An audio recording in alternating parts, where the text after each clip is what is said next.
All right, old school NBA fans, self-researched NBA facts. Got another video for you.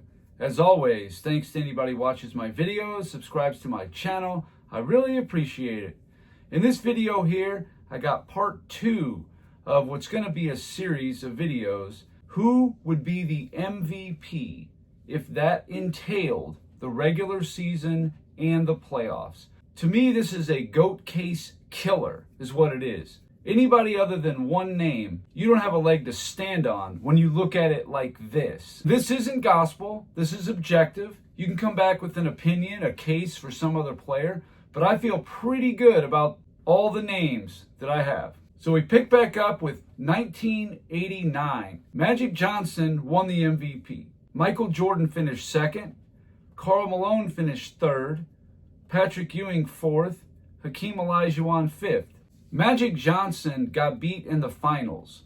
Now, he really only played 2 games, technically parts of 3, but he pulled his hamstring at the end of game 2, tried to give it a go in game 3, played 5 minutes, he was done. Michael Jordan and the Bulls, they were a 6 seed. And just so you understand the historical ramifications of this run, the only 5th place team in a division in NBA history to win 9 playoff games, the 89 Bulls. That's the answer to that question.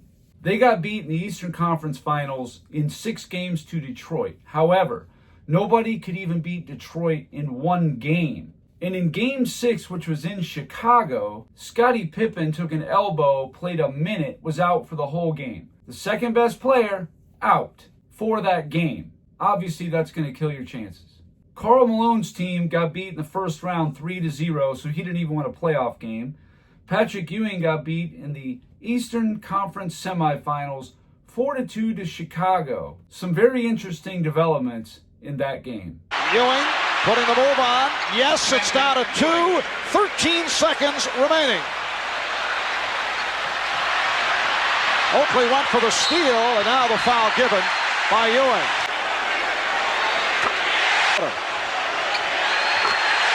4-point lead. Again, we'll look for the quick shot, then a quick foul.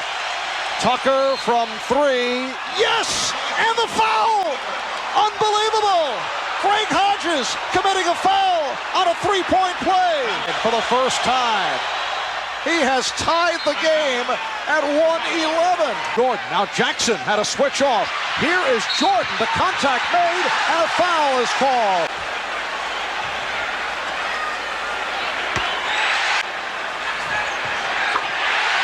Two-point lead, here we go. Down to 3, down to 2. Newman from 3 for the winner, and that's it. The Chicago Bulls have defeated the New York Knicks in 6. Hakeem Olajuwon and the Rockets got beat in the first round 3-1. So Olajuwon only won 1 playoff game. He's got no consideration. Karl Malone didn't win any playoff games. He's got no consideration.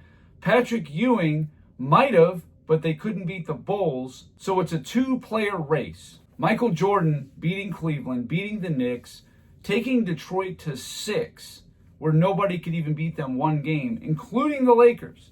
Magic was healthy for all of game 1 and most of game 2, and they got beat. Magic won a free throw title, averaging 22.5 points, almost 13 assists, and 51% shooting. That's excellent. Michael Jordan in 89 won the scoring title. I believe he averaged 32.5 points per game, 8 rebounds, 8 assists. He was 5th for Defensive Player of the Year, and he took the 6th seed to the Eastern Conference Finals against one of the 10 or 15 best teams of all time. Malone, Ewing, Olajuwon, they had really good regular seasons, great regular seasons. But it's got to be Michael Jordan here. He was clearly the most valuable player, taking a 47-win team to the Eastern Conference Finals against stiff competition.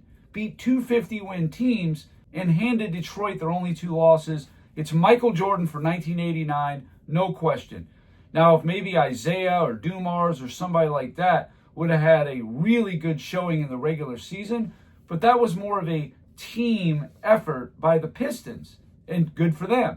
But there was no single player more valuable than Michael Jordan in the 1989 season, regular season playoffs combined. 1990. Magic Johnson won the MVP. Charles Barkley finished second. Jordan third, Karl Malone fourth, and Patrick Ewing fifth. Magic's team got beat in 5 in the semifinals. Barkley's team got beat in 5 in the semifinals to the Bulls. Michael Jordan's team got beat in 7 to Detroit, which I did a video not long ago about how in Game 7, Michael Jordan had the worst shooting supporting cast in a closeout game since the merger. 11 for 57, shooting under 20%. No stars ever had that weak of a showing from their supporting cast. Karl Malone got beat in the first round in 5 games. Patrick Ewing lost in the semifinals to Detroit. So again, it's a 2-player race. Is it Magic? Is it Jordan? Well, Jordan's the only player on this list to even make it to the conference finals. And they got all the way to Game 7, and they handed Detroit 3 of their 5 playoff losses. And again, Jordan shot 13 for 27, I believe it was, in that game. He came to play. Scottie Pippen was 1 for 10. I think Horace Grant was like 2 for 13. Bill Cartwright was like 1 for 8. It was a joke. Michael Jordan won the scoring title and the steals title. Clearly, Michael Jordan deserved the MVP for 1990. 1991, Michael Jordan won the MVP. Magic Johnson second, David Robinson third, Barkley fourth, Karl Malone fifth. It's a no-brainer. It's a 2-player race. It's either Magic or Jordan. Magic did really well, but since Jordan beat Magic head-to-head in 5 games, had a historic finals. The most assists per game in a finals by anybody not named Magic Johnson. The most assists in a player's first finals. The most steals in a 5-game finals. He hit 13 straight field goals at one point. Hit the game-tying shot in Game 3 to force overtime, eventually winning that game, setting them up to win the series. It's Michael Jordan, 1991. Not even sure how you have a counter-argument to that. 1992, Michael Jordan won the MVP. Drexler second, David Robinson third, Karl Malone fourth, Patrick Ewing fifth. Patrick Ewing got beat in the semifinals to Chicago in 7 games. It actually was a really good showing. And he had a really good season. I could see mild consideration for Ewing. Karl Malone got beat in the West Finals in 6 games to Portland. He also had a really good season. David Robinson got swept in the first round, and Clyde Drexler got beat in 6 games in the finals. But you could give him mild consideration. That's fine. Patrick Ewing averaged 24 points, 11 rebounds, 3 blocks. Great season. Karl Malone, 28 points, 11 rebounds, 52.6 shooting. David Robinson, 23 points per game, block title, which was 4.5 blocks per game, the defensive player of the year. Clyde Drexler in the playoffs was giving you 26.3 points, 7.4 rebounds, and 7 assists. He had a very good showing in the playoffs. However, Michael Jordan won the regular season MVP. He was 3rd for the defensive player of the year, scoring title, finals MVP, and in that season he went historic as well. 35 points in a half of a finals game, the most threes in a row, at least up to that point. And he also continued his streak, the most assists in any player in NBA history's first 10 finals games. That continued into the 92 finals. No-brainer, Michael Jordan all day long. 1993, Charles Barkley won the MVP. Olajuwon finished 2nd. Jordan 3rd. Ewing 4th. Dominique Wilkins 5th. Dominique got beat in the first round. Ewing got beat in 6 in the Eastern Conference Finals. Michael Jordan's team won the championship. Olajuwon got beat in the semis in 7 to Seattle, hard-fought series. And Charles Barkley got beat in the finals in 6 to Chicago. As good as seasons as Olajuwon had, being the Defensive Player of the Year, block title, great season. Patrick Ewing was anchoring the #1 defense in the NBA. 24 points, 12 rebounds, 5th for Defensive Player of the Year. Ewing had a great season. Barkley actually averaged more points in the playoffs and more rebounds in the playoffs than in the regular season, but it really came down to the head-to-head. Michael Jordan's team won the championship. He went historic in that finals. Besides the fact that they had now played 3 finals, a total of 9 road games, and only lost 1 of them, that's pretty nice. But also the most 40-point games in a row. He had a 55-point game in one of the finals. It's Jordan easily all day. 1994, Hakeem Olajuwon won the MVP, David Robinson second, Scottie Pippen third, Shaq fourth, Ewing fifth. It's got to be either Olajuwon or Ewing, but Olajuwon's team won the championship. He also is the only player ever to win the MVP and the Defensive Player of the Year, so he solidified the regular season as easily the best player in the world at that time. And then winning the championship and forcing a Game 7 on one of the best defensive plays of all time. Probably the best block in finals history. It definitely wasn't that chase down, double clutch, Andre Iguodala, goaltending block by LeBron James. No, it was this one. 6-10 seconds to go. Rockets lead by 2, and here is Starks. Look from 3, it's tipped, and it's knocked away, and the Rockets win! The ball was tipped. It was partially blocked. So Hakeem Olajuwon, MVP 1994, playoffs, regular season, no-brainer. So Smith looking for the 3. He's been on fire and hits. He's tied the game. Hakeem in the lane after he sent back a great shot attempt with the block. He gets it back on the offensive end. Again, Scott, this time able to inbound, comes back to Scott for 3, and he's tied the game. Drexler puts the move on Anderson. Drexler with the finger roll, the tip by Olajuwon. The Rockets lead 0.3 of a second. 1995. David Robinson won the MVP. Shaq finished second, Karl Malone third, Patrick Ewing fourth, and Olajuwon fifth. There's some really good names on there. 4 centers and a power forward. It was definitely a big man league. David Robinson and the Spurs got beaten 6 to Houston. Shaq got beat in the finals 4-0 to Houston. Karl Malone got beat in the first round in 5 games to Houston. And Patrick Ewing lost in 7 in the semifinals to Indiana. I think that kind of speaks for itself.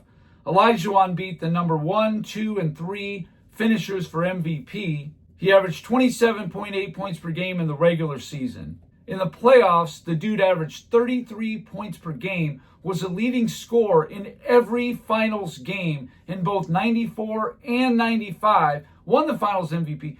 This guy is a no-brainer. He should be the MVP of the entire season of 1995. 1996, Michael Jordan won the MVP, Robinson second, Penny Hardaway third, Olajuwon fourth, Pippen fifth. The Bulls won the championship. The Spurs got beaten 6 to Utah. Penny Hardaway got swept by Chicago in the East Finals, and Olajuwon got swept by Seattle in the semifinals. Michael Jordan won the scoring title, first team all defense. He's that every year. 72-10 record, 87-13 including playoffs, which is the highest win percentage in NBA history to this day. Don't even need to go over it. It's an easy no-brainer. Michael Jordan, 1996 MVP. 1997, a little trickier. Karl Malone won the MVP. Jordan was second, Grant Hill third, Tim Hardaway fourth, and Glenn Rice fifth. Glenn Rice didn't win a playoff game, so he's out. Grant Hill didn't get out of the first round, so in my mind, he's out. Tim Hardaway had a pretty good season, but he got gentlemen swept in the East Finals. So it's just Karl Malone or Jordan. Karl Malone averaged 27.4 points per game, 9.9 rebounds, first team all defense. Michael Jordan won the scoring title, first team all defense, and he won the finals MVP. That was the year he had the famous flu game. I think you could make a case for Karl Malone, possibly, but I just think that when you look at the entirety of it, the closeout game against Miami, Pippen played 6 minutes. He was gone. The flu game where he carried the team, they were 69-13. That's one of the 4 best regular seasons ever. And then completing the back-to-back, I think it's a no-brainer as well. Michael Jordan, 1997. 1998, Michael Jordan won the MVP, Karl Malone second, Gary Payton third, Shaq fourth, Tim Duncan fifth. Michael Jordan's team won the championship, completing the three-peat. Karl Malone did the exact same thing, lost in 6 to Chicago. Gary Payton got beat in 5 in the semifinals. Shaq got swept in the West Finals. Tim Duncan lost 4-1 in the semifinals. While I do think there's a case for Karl Malone, he averaged 27 points, 10.3 rebounds, first team all defense. He had a great playoff run, beating the Rockets with Olajuwon, Barkley, and Drexler, sweeping the Lakers, a 61-win team. and they did push the Bulls to 6 games. But what Michael Jordan did in the first half of the regular season was just phenomenal. One of the best, most earned MVPs I've ever seen. And per usual, scoring title, first team all defense. And then when they got to the playoffs, Jordan played well. And in the finals, he won the finals MVP. In the last game, the closeout game, with a bad back Scottie Pippen, he scored 45 of his team's 87 points. I've played the last sequence so many times, I wasn't going to do it again. But obviously to win in dramatic fashion, to cinch the three-peat, his last shot as a Bull, the whole thing, the shot, steal, shot sequence, it's without question Michael Jordan in 98. 1999, Karl Malone won the MVP. Alonzo Mourning finished second. Tim Duncan third. Allen Iverson fourth. And Jason Kidd fifth. Jason Kidd didn't win a single playoff game. Allen Iverson won one round but got swept in the semifinals. Alonzo Mourning's team got upset by the Knicks in the first round. Karl Malone got beat in the semifinals by Portland in 6, a mild upset. It's got to be Tim Duncan. Not only did his team win the championship, and he won finals MVP, 21.7 points, 11.4 rebounds, first team all defense. It's got to be Tim Duncan for 1999. 2000, Shaquille O'Neal won the MVP. Garnett finished second, Alonzo Mourning third, Karl Malone fourth, Tim Duncan fifth. Now, Duncan didn't even play in the playoffs. He got hurt. Karl Malone's team got beat in 5 to Portland. Alonzo Mourning's team got beat in the semifinals to the Knicks, another upset. Alonzo Mourning actually had a great season. 21.7 points, 9.5 rebounds. He was the Defensive Player of the Year, block title. Kevin Garnett in 2000, actually that should be first round. Kevin Garnett got beat in the first round 3-1 to Portland. He had a pretty good season. He was first team all defense, but come on. Shaq's team won the championship. He won the scoring title, 13.6 rebounds per game, runner-up for Defensive Player of the Year, and the Finals MVP. It's Shaq in 2000, no-brainer. So that's going to wrap up part 2. Just to recap, though, in this section, Olajuwon got 2. Even though he only got 1 regular season MVP, he should have 2, combining the regular season and the playoffs, easily. Michael Jordan, 1989 through 1993, and then 96 through 98, would give him 8 MVPs. That just annihilates anybody else. All you got to do, you talking to anybody about a GOAT argument, you just say this: if you included the playoffs as an overall season MVP, Michael Jordan would have 8 of them. 8! And you could even make a case for 1988 because his regular season was that good. But I didn't do that because I like to stick with winning has a little bit more to do with it. Now, a team doesn't have to win the championship, maybe not even reach the finals, as long as that player is astronomical. And Jordan was, but he got beat in the semifinals. Had he beat Detroit in 88 and got to the Eastern Conference Finals, even if he got beat, I would have gave it to Jordan in 88. But I just think 4 playoff wins is not quite enough, especially when you have a player who finished 3rd for MVP, Magic Johnson, and then they won the championship and completed the back-to-back. That's with a aging Kareem Abdul-Jabbar. Michael Cooper's getting older. You know, this isn't the Lakers of 1985 anymore with Jamal Wilkes, Bob McAdoo, but they didn't have Kareem playing at a level where he's going to get you 25 points a game, not 1988 or 89. Those days were over. But still, against a very tough, hungry Detroit team, they held them off and won the championship, completed the back-to-back. That's why I had to give it to Magic for 88. But even with that all said, there is a slight case for Michael Jordan 88. But for sure, he's got 8 of them. Part 3 will be tomorrow. So anyway, that's all I got for this video. Thank you guys for watching. If you liked it, please hit the like button. If you wouldn't mind sharing it, that would be great. If you haven't subscribed already, please do. I give daily content. And that's it. Until next time.